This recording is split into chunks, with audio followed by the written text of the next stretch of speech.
What if I told you that a glowing plastic cube from the 1960s predicted the collapse of an entire nation? What if a simple newsstand held the secret to understanding one of the Cold War's greatest contradictions? This isn't science fiction. This is the story of the K-67 kiosk, a design object so revolutionary that it accidentally destroyed the very system it was built to serve. By the end of this story, you'll never look at street vendors the same way again. This is a tale of ambition, contradiction, and how a spaceship-shaped kiosk became a weapon in the Cold War's strangest battleground. A glowing, space-age cube sitting defiantly on a gray concrete plaza in 1960s Yugoslavia. It looks like it fell from the sky, a UFO in a sea of brutalist architecture. This is the K-67 kiosk, and it holds one of the most fascinating contradictions of the Cold War era.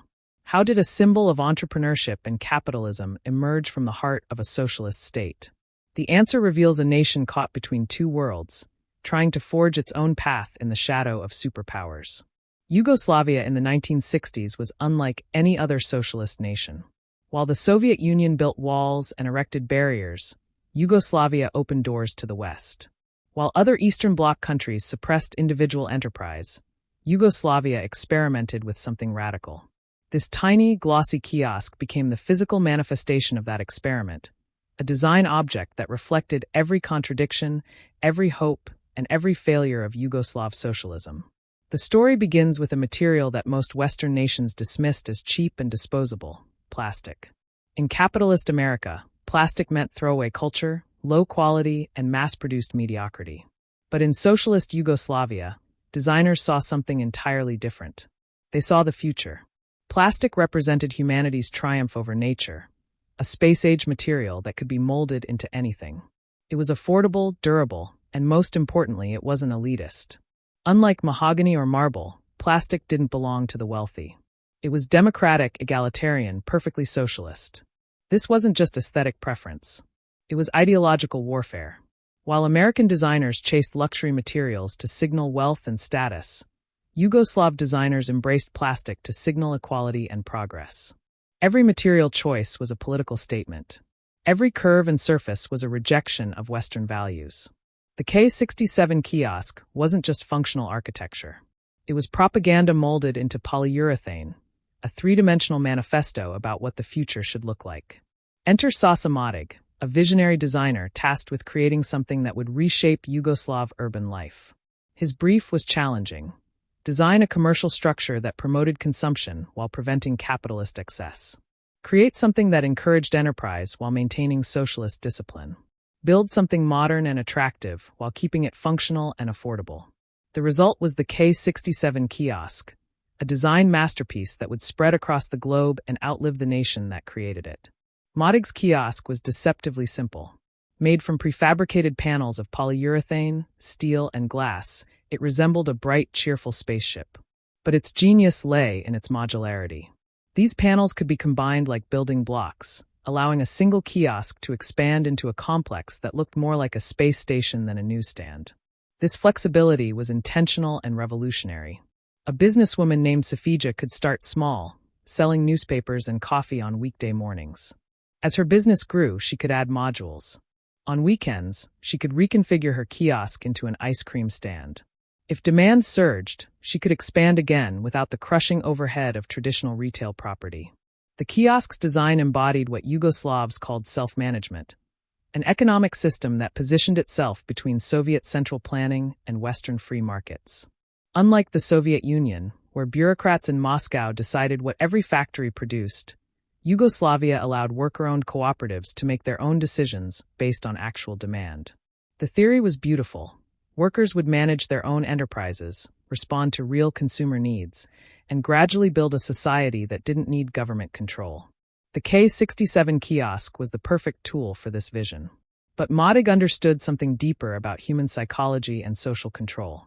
In American supermarkets, consumers wandered through endless aisles, bombarded by choices, seduced by packaging, encouraged to buy impulsively and excessively.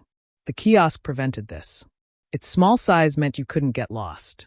You stood face to face with an attendant and asked for exactly what you needed. No browsing. No impulse purchases hidden in the anonymity of a crowd. And if you did decide to buy something frivolous, everyone in line behind you would see. Their judgmental stares would enforce social discipline better than any regulation. This was behavioral architecture at its finest. Mächtig designed the kiosk's dimensions to create discomfort for anyone who lingered too long. The counter height forced you to maintain eye contact with the attendant.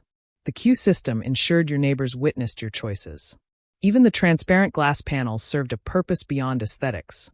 They made everything visible, eliminating the private spaces where capitalist individualism thrives. The kiosk was a panopticon of consumption, where surveillance replaced regulation. Mächtig even designed a color-coding system to organize urban consumption. White kiosks sold tickets. Red kiosks sold newspapers. Green and brown kiosks sold food and coffee. This wasn't just aesthetic coordination. It was social engineering. Historian Rajana Rebranjak explains that Mächtig hoped this system would produce a more cultured urban environment and eliminate the alienation engendered by capitalist consumption practices. Every design choice had a purpose. Every curve and color was meant to shape behavior and build a new kind of socialist citizen. Imagine walking through a Yugoslav city in 1969. The color-coded kiosks created a visual language that everyone understood.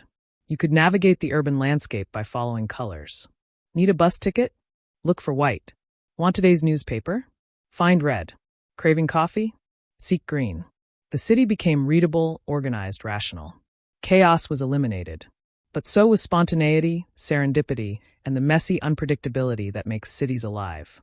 Yet something unexpected happened.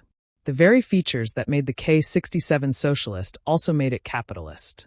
Its modularity allowed operators to expand aggressively, creating sprawling commercial complexes that dominated public squares. Entrepreneurs added chairs, tables, patios, and awnings, extending their territory and their profits. The kiosks were small enough to slip through regulatory cracks, escaping the government oversight that controlled larger businesses. What began as an experiment in socialist commerce became an incubator for exactly the kind of entrepreneurship that socialist officials feared most. In 1967, as the first K67 prototypes rolled off the production line, a Belgrade newspaper captured the prevailing anxiety among party members. Small private enterprises, they warned, represented embryonic capitalism. They were right to worry. We discovered how Yugoslavia created the perfect socialist kiosk, only to watch it become capitalism's secret weapon. But the real story is even stranger. These glowing cubes didn't just change Yugoslavia. They spread across the entire world, carrying their contradictions to every continent. What happened next reveals how a simple design object can outlive empires, survive wars, and become a monument to humanity's most impossible dreams. This is the conclusion of the K67 saga, and it ends where all great Cold War stories end, with ghosts, ruins, and unanswered questions.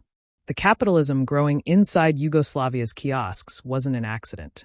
It was the inevitable result of Yugoslavia's strange position in Cold War geopolitics. In 1948, Yugoslav leader Josip Broz Tito did something unthinkable. He defied Stalin. Yugoslavia was expelled from Cominform, the exclusive club of European communist nations. Suddenly isolated, Tito made a bold decision.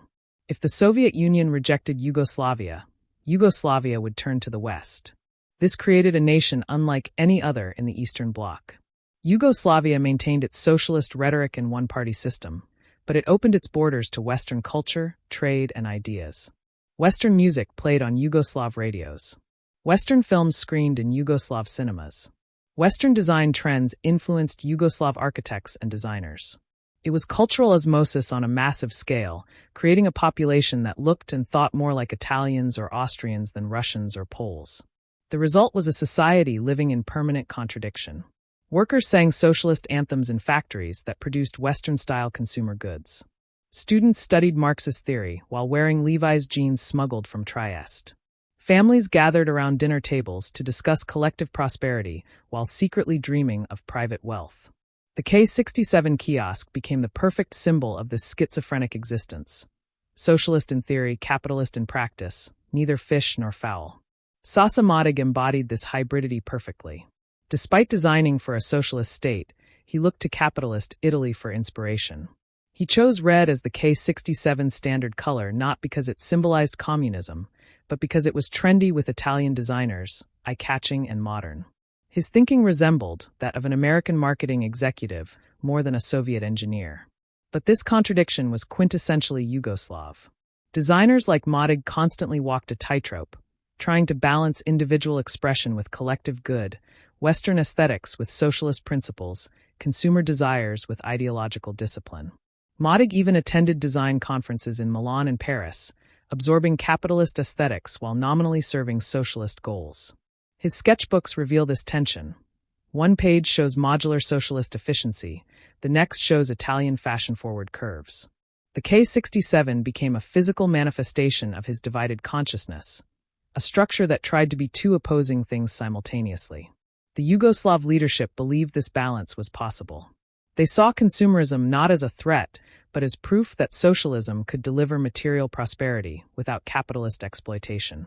Department stores filled with products demonstrated that self-management worked, that workers controlling their own enterprises could satisfy consumer demand as effectively as capitalist corporations. But this required constant vigilance. Consumerism had to be encouraged but controlled, promoted but disciplined. Too little, and people would doubt socialism's viability. Too much, and capitalist individualism would undermine collective solidarity. The K67 kiosk crystallized this impossible juggling act. Mächtig designed it to facilitate consumption while codifying and controlling it. It was meant to be both billboard and cage, both advertisement and restraint. In theory, it would prove that socialism could create abundance without alienation, prosperity without exploitation. In practice, it became a vehicle for the very entrepreneurial capitalism that socialism sought to prevent. Street vendors discovered that kiosks could be personalized despite their standardized design. They painted unofficial decorations. They added homemade awnings. They displayed products in creative arrangements that violated official guidelines. Each kiosk became a small rebellion, an assertion of individual identity within a system designed to suppress it. The more the state tried to standardize consumption, the more entrepreneurs found ways to differentiate themselves. By the 1980s, K67 kiosks had spread far beyond Yugoslavia. Through clever international marketing, Mächtig exported them across the globe. They appeared in socialist Hungary and Czechoslovakia, where they fit naturally into similar economic systems. But they also appeared in capitalist New Zealand and Japan, where their space-age aesthetic appealed to modernist sensibilities. These kiosks became Yugoslav ambassadors, carrying the nation's contradictions to every corner of the world. Swedish photographer Magnus Bardas encountered these kiosks in the late 1990s and called them satellites. To him, they were tiny extraterrestrial specks of capitalism orbiting in a vast cosmos of collectivism. He believed they were omens, harbingers of socialism's collapse and capitalism's triumph. He saw them as foreign objects in a socialist landscape, anomalies that didn't belong. But Bardas misunderstood. These kiosks weren't foreign to Yugoslavia. They were Yugoslavia. They embodied every contradiction, every compromise, every impossible dream of a nation trying to forge its own path between superpowers. In 1991, Yugoslavia shattered. Decades of ethnic tensions, economic problems, and political dysfunction erupted into violence. The federation fragmented into 6 successor states: Slovenia, Croatia, Bosnia and Herzegovina, Serbia, Montenegro, and North Macedonia. What followed was a decade of brutal warfare, ethnic cleansing, and humanitarian catastrophe. The nation that created the K67 kiosk ceased to exist. During the Yugoslav wars, K67 kiosks became unlikely witnesses to atrocities. They stood in besieged city squares as shells fell around them. They served as shelter for refugees. Some were destroyed by artillery. Others were repurposed as military checkpoints. These innocent commercial structures became entangled in one of Europe's bloodiest conflicts since World War II, their cheerful colors incongruous against the violence surrounding them. But the kiosks survived. Scattered across former Yugoslav territories and beyond, they continued serving customers long after the state that designed them disappeared. In 2000, the Imgrad factory that manufactured the K67 closed forever. Every surviving kiosk is now at least 25 years old, many much older. They're out of context, out of place, and out of time. Spare parts are impossible to find. Maintenance becomes increasingly difficult. Copycat versions have appeared worldwide, making authentic K67s harder to identify. Stand before a K67 kiosk today in Ljubljana or Belgrade, and you're looking at a ghost. The glossy plastic that once symbolized the future now looks dated and worn. The bright colors have faded under decades of sun. The rubber seals crack. The panels warp. But these aging structures still serve coffee to morning commuters, still sell newspapers to passing pedestrians, still provide shade on hot summer days. They're functional ruins, beautiful remnants of a vanished world. The K67 kiosk reveals something profound about design, politics, and human ambition. It shows how objects reflect the societies that create them, how materials carry ideological meaning, how contradictions get built into structures as surely as steel and plastic. Yugoslavia tried to reconcile capitalism and socialism, individualism and collectivism, East and West. It failed. The nation collapsed into violence and fragmentation. But in failing, it created something extraordinary, a kiosk that captured that impossible dream in polyurethane and steel. Today, design historians make pilgrimages to photograph surviving K67s. Architects study their modular systems. Nostalgia-driven entrepreneurs create reproductions. The kiosk has become a cult object, more famous in death than it ever was in life. It appears in museum exhibitions about Cold War design. It features in coffee table books about utopian architecture. It has outlived its creators, its manufacturers, and its nation. Magnus Bartas was right to call them satellites, but for the wrong reason. They're not satellites because they were foreign to socialism. They're satellites because they've outlived their orbit. The gravitational pull of Yugoslavia released them. Now they drift through a changed world, slowly deteriorating, gradually fading. The plastic warps under relentless sun. Paint peels away layer by layer. Rubber cracks and disintegrates. One day, the last K67 will serve its final customer, and this strange, beautiful experiment will flicker out like a dying star. But until that day, these glowing cubes remain, monuments to ambition, markers of contradiction, and reminders that the line between capitalism and socialism, between individual and collective, between past and future, was never as clear as anyone wanted to believe. They stand as proof that even failed dreams can be beautiful, that contradictions can be productive, and that sometimes the most interesting stories are told not by nations or leaders, but by the humble objects they leave behind.